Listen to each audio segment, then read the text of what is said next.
ahora vamos a preguntar por el vaticinio. Le vamos a preguntar a Hernán Lexper, ahora sí te quiero ver. ¿Cómo, ¿Va Hernán? a servir para algo todo esto? Buenas noches.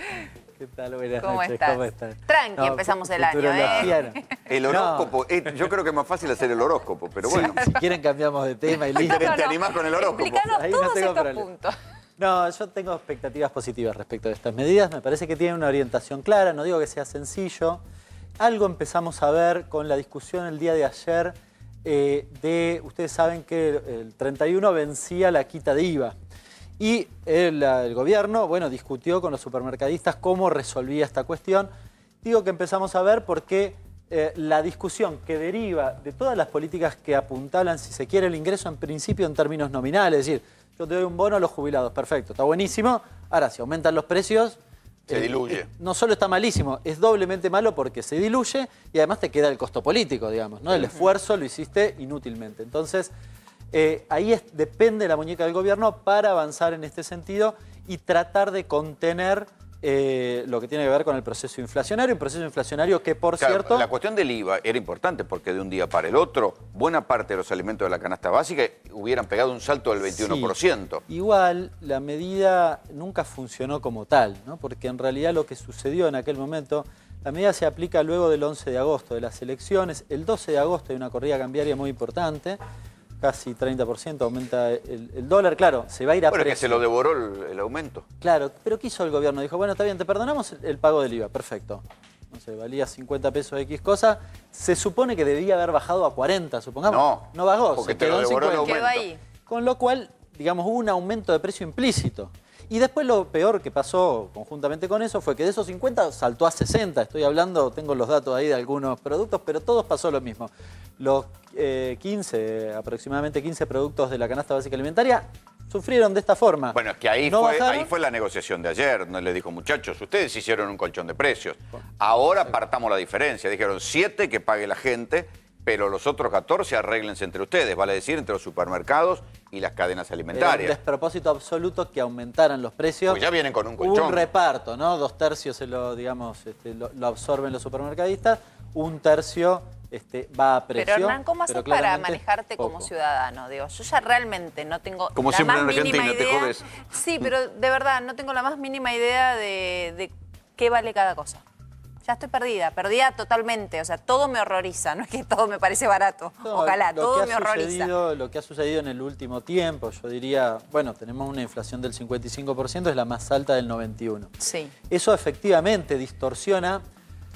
Inflación es el aumento generalizado de los precios, pero ustedes saben, no todos suben de la misma forma, entonces tenés como doble transferencia, una transferencia hacia el capital, digamos, que es justamente a través de la inflación, pero además algunos productos suben más que otros. Bueno, se da en un contexto donde tenés una inflación del 55%. Esto, no sé cómo se resuelve en particular, en términos generales, o el rumbo, ¿cuál es? Bajar la inflación. Cuando recién repasaban... ¿Pero se puede bajar la inflación con intento de reactivación o Sí, es un claramente. balde de nafta? No. Porque este es me parece que es el principal desafío del gobierno. Pero a ver, ¿Van a poder? Eso se La llama... emisión ya está. Cuando vos pones plata en la calle, o digamos, como dice el presidente, en el bolsillo, supongamos, de los jubilados, lo que activa eso es lo que se llama puja distributiva. A ver, un empresario sabe que todos nosotros vamos a tener más plata. Tiene dos opciones, o sube el precio de esta copa o produce más copas. Claro.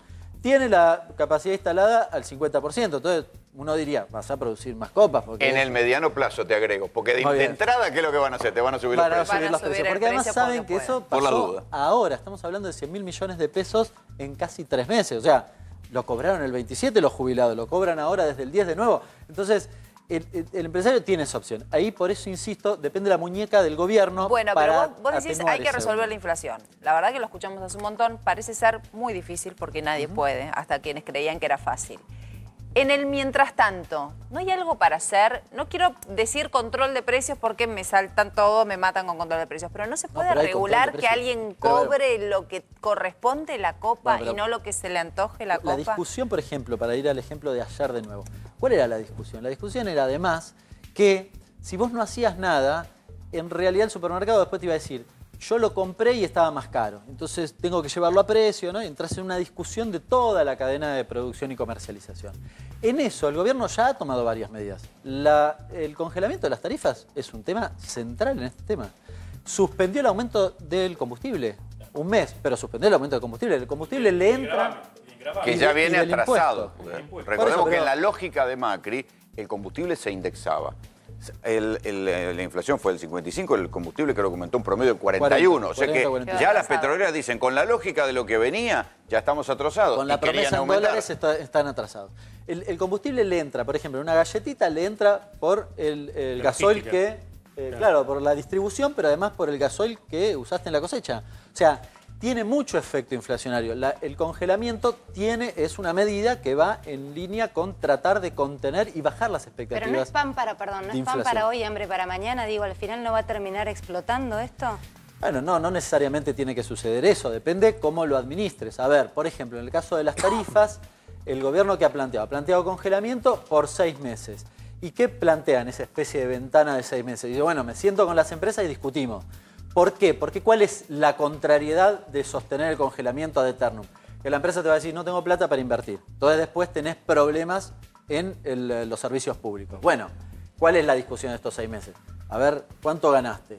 Traenos el balance. Nos sentamos en el balance y vas discutiendo tal vez un aumento de tarifas que esté por debajo del aumento de los salarios, ¿no? Es decir, que vos vayas recuperando poder adquisitivo. Aumentaron 3.000 en los últimos 4 años. Ninguna paritaria hizo eso. ¿Pero le le alcanza a las empresas para invertir y que no tengamos cortes y que no tengamos una estructura deficiente? Mira, las empresas ganaron en lo que tiene que ver con servicios públicos, luz, agua y electricidad y gas, 607% la rentabilidad dicha por el INDEC. O sea, que tienen margen para invertir. Pueden invertir. Sí, tienen margen. Por encima incluso de la devaluación, digamos, ganaron holgadamente. Hay margen para invertir, pero también tenés contratos. Digo, esto amerita una discusión. No digo que sea sencillo, no es congelamos y listo. No, amerita una discusión, porque además también, ella me lo preguntaba con precisión. Esto, digo, vos podés congelar 6 meses, pero después tenés que también tener un programa y particularmente en lo que tiene que ver con la cuestión energética, un programa que se sostenga en el tiempo. El gobierno con un tema, vaca muerta, que para muchos significa el ingreso de dólares.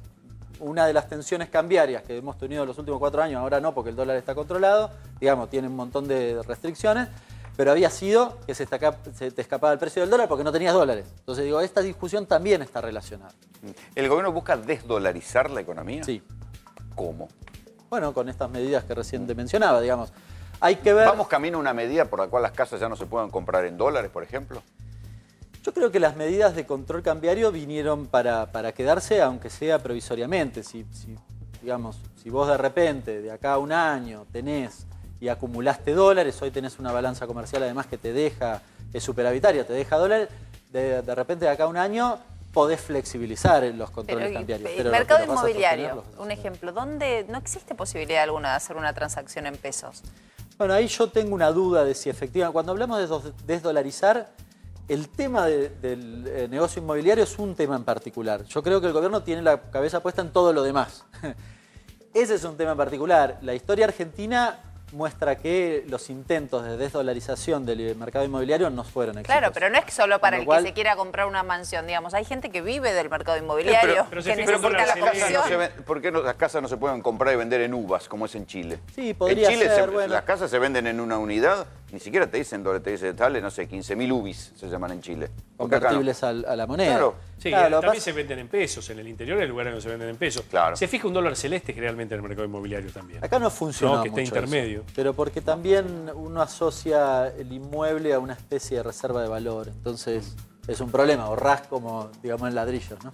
Entonces es una dificultad, pero bueno, es un desafío. No sé qué está pensando el gobierno. Hasta ahora no ha transmitido nada en ese sentido. Ahora, digo, cuando hablamos de desdolarización no hay que acotarlo exclusivamente a esa cuestión. Yo diría que eso es un tema puntual para trabajarlo, pero es un tema puntual.